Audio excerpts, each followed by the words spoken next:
Hey guys, I'm making this short video because I just found a crazy new detail that I think you are all going to love. So remember my video called "The Chantry Was Always Right"? In it, I argued that despite the Chant of Light being a heavily modified text, if you read in between the lines, you can actually extract the forgotten history of Theras and even descriptions of the future of the continent. Turns out that the speculation seems accurate, and parts of the chant describe the events we saw in the gameplay reveal and read about in the Game Informer article. I also think that I know what's gonna happen to MYTHAL's soul. Okay, let's discuss all these ideas. One of the canticles I remember we talked about as being a super interesting read is the Canticle of Exaltations. It was written by Cordelius Draken I, the founder of Orlais and of the Orlesian Chantry. In it, he describes a vision he had showing him future events in Theras.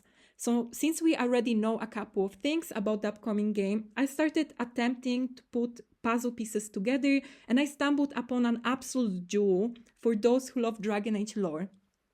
To analyze the Chant of Light I'm referring to from a new perspective, let's quickly discuss the events in the prologue in Dragon Age the Veilguard.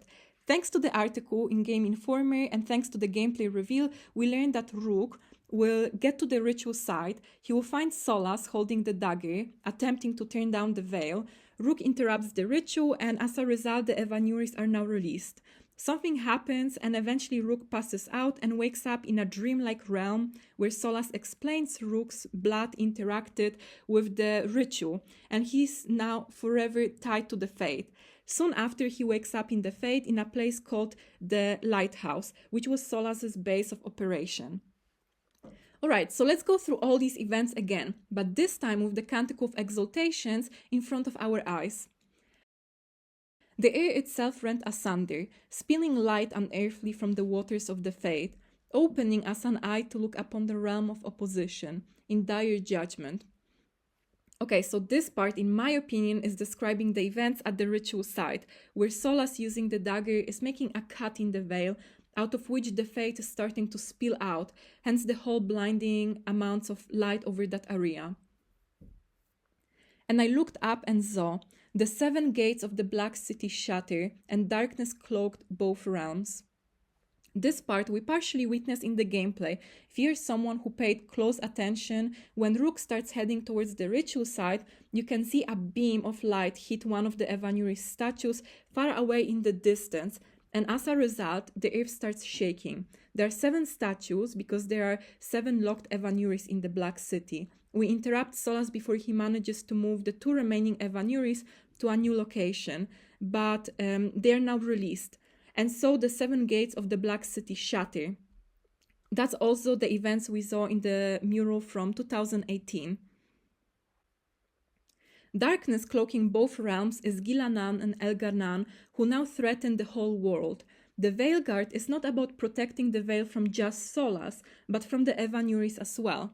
Do you remember the bloody experiments in Kirkwall that I often mention on this channel? Kirkwall used to be under the Tevinter occupation, and the Imperium used to sacrifice slaves there and perform various blood magic experiments. The suffering of people and blood magic led to the weakening of the veil in that area. So the old elven gods murdering innocent people might end up being what ultimately weakens and destroys the veil. There are also other events we'll have to address, like the Canary occupation, for example, that could also cause suffering of innocents. Let's move on to the next part of the Canticle. This part, in my opinion, describes the events that BioWare decided not to show in the gameplay because of the spoilers. I covered my face, fearful, but the lady took my hands from my eyes, saying, "Remember the fire. You must pass through it alone to be forged anew. Look upon the light so you may lead others here through the darkness, blade of the faith." This part, in my opinion, is clearly a description of how Rook's future became forged. He covers his face fearful because the Evanuris most likely attack our team and we have nowhere to go. So the only place to escape is forward, through the fire into the Fade, where Rook eventually awakens to the voice of Solas. Then the Canticle says to look upon the light so Rook can lead others. That's a reference to the lighthouse. And then finally Rook is called the Blade of the Faith, and from the concept art we already know Rook is going to end up in possession of Solas's ritual blade, and because of some leaks we know it will play an important role in the game. Alright, I have an even better speculation for you guys. Remember how I said that the maker might be Solas? There's been also a lot of speculations that Andraste might have been possessed by MYTHAL, who was known to shape history. Flemeth, for example, straight up admits that history sometimes needs a nudge or even a shove. Okay, so hear me out. You can use blood magic to bind a spirit, right?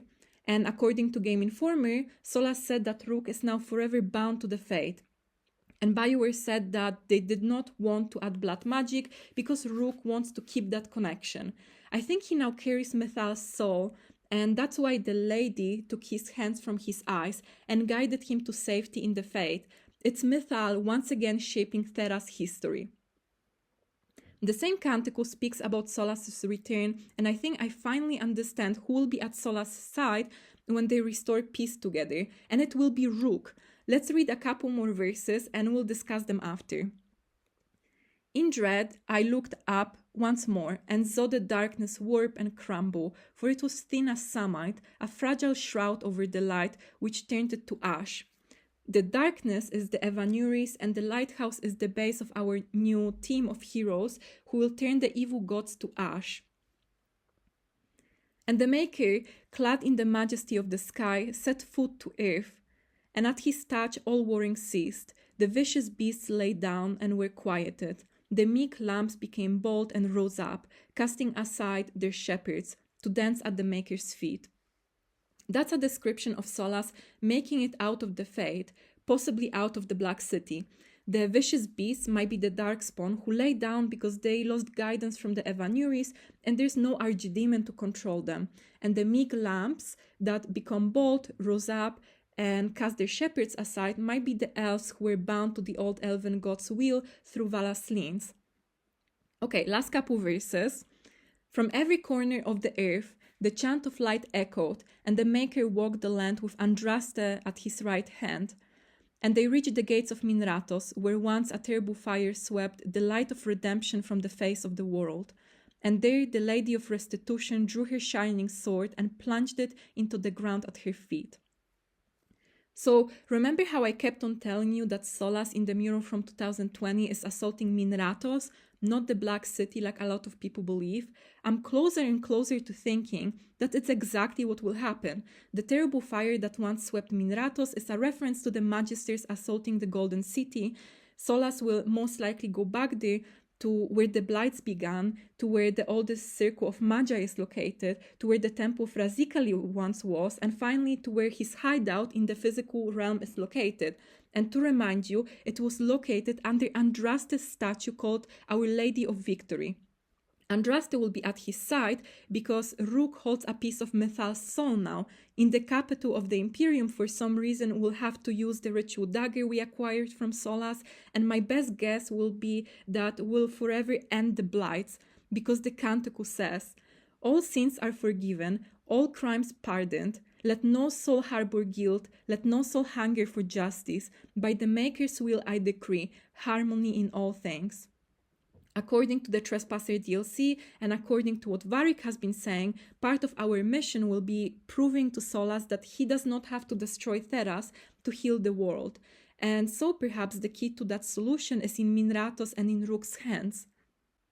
Alright, all that aside, I think the Chant of Light was called the Chant of Light because the writers always knew that there was going to be a lighthouse. Moreover, when BioWare announced that they were gonna make another Dragon Age game, they showed us Rook, who looked like a chess piece, but also a lighthouse.